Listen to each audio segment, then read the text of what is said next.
की एक व्यवस्था है।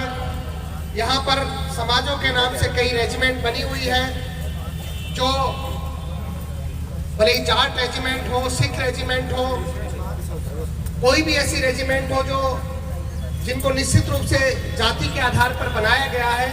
हाँ, ये बात जरूर है कि उनमें जो सैनिक हैं वो 36 कौम के हो सकते हैं, और ये बात भी हमारे अही रेजिमेंट के जो डिमांड कर रहे हैं सब लोग, हम सब लोग मांग कर रहे हैं, उसमें रामचंद्र जी जैसे अनुभवी व्यक्ति इस बात को कहना चाहते हैं कि हमारे भी कंधे पर वो सितारा हो, कि अही रेजिमेंट का नाम हमारे कंधे पर हो। ये हमारी जायज मांग है। हमने इस देश की अस्मिता को बचाने के लिए हमारी कौम के लोगों ने, हमारे सब लोगों ने बड़ी मजबूती से साहस दिखाकर के इस देश की सीमाओं को बचाने का काम किया है। वाकई ये ध्यान आकर्षण सभा जो केंद्र की सरकार से मांग करती है कि हमारे इस जो वाजिब हक को आप देने का काम करें। इस देश में जब रेजिमेंट की व्यवस्था इस प्रकार की बनी हुई है, तो इतना बड़ा समाज पूरे देश में होने के बावजूद भी वो वाजिब हक उनको लंबे समय से हम सब लोगों को नहीं मिल पा रहा है। हम सब लोग आज जयपुर के शहीद स्मारक पर खड़े होकर के इस बात की मांग कर रहे हैं कि आज हमारी बात को जयपुर से इस बात को सुना जाए। और जो ये ध्यान आकर्षण सभा है, ये केवल इस बात के लिए है कि ध्यान सरकार का इस ओर आकर्षित हो, कि सरकार इन मुद्दों को समझे, सरकार इस वाजिब हक को समझे। आज कम समय में, क्योंकि आप सब लोग मुझसे भी मिले थे और आपने कार्यक्रम का स्थान भी आपको सही समय पर नहीं मिल पाया। मुझे लग रहा है परसों शाम को आपको देर रात में कार्यक्रम स्थल मिला, और जितनी तैयारी कल के दिन में आपने करनी थी उतनी तैयारी आपने करी।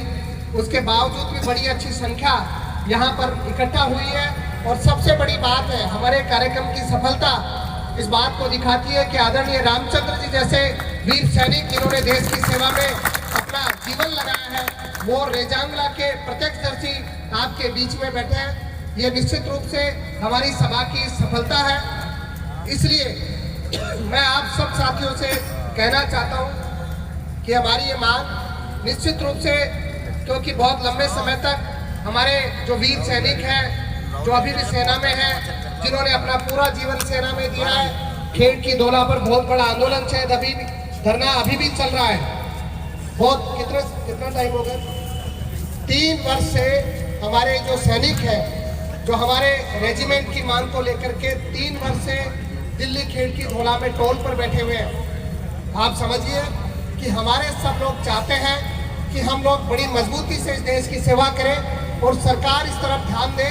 हम सब लोगों की जिम्मेदारी है, हम सब लोगों की जिम्मेदारी है कि हम सरकार को इस तरफ ध्यान दिलाने में जितनी ताकत हम लोग लगा सकते हैं। और जैसा कॉल, जैसी सूचना रामचंद्र जी ने दी है कि दिल्ली में कोई बड़ी सभा होगी, तो निश्चित रूप से, क्योंकि हम आज राजस्थान की राजधानी जयपुर में बैठे हैं, और ये बात ठीक है कि कोई राज्य सरकार कोई रेजिमेंट नहीं बना सकती, भले ही सरकार किसी भी दल की हो, लेकिन वो ये जरूर है कि सरकार उस डिमांड को ऊपर पहुंचा सकती है कि इस राज्य में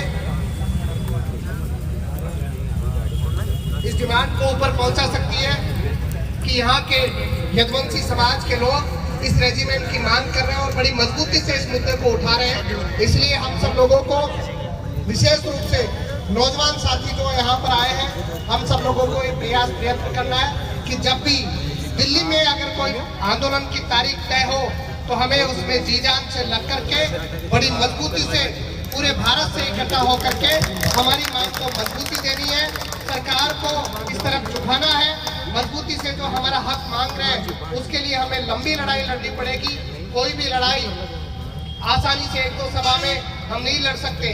कोई 1 सभा कर दी, 10 सभा कर दी, 20 सभा कर दी। जब 3 साल से आप देखिए, 3 साल से हमारे सैनिक खेड़ की धोला पर, हमारे पूर्व सैनिक, हमारे समाज के लोग जो रेजिमेंट की मांग कर रहे हैं वो बैठे, तो हमें समझना पड़ेगा कि बड़े संयम के साथ इस आंदोलन को हम चलाएं। घर घर का आंदोलन ये बने, हर घर में आंदोलन ये पनपे, और आने वाले समय में पूरे 7-6 महीने में मेहनत करके हम ये जो दिल्ली का कोल करने वाले हैं, मेहनत करने वाले हैं, उसके लिए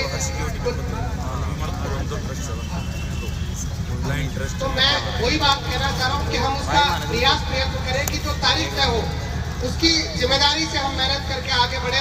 हमारे बहुत सारे नौजवान साथी सामने से भी आ रहे हैं।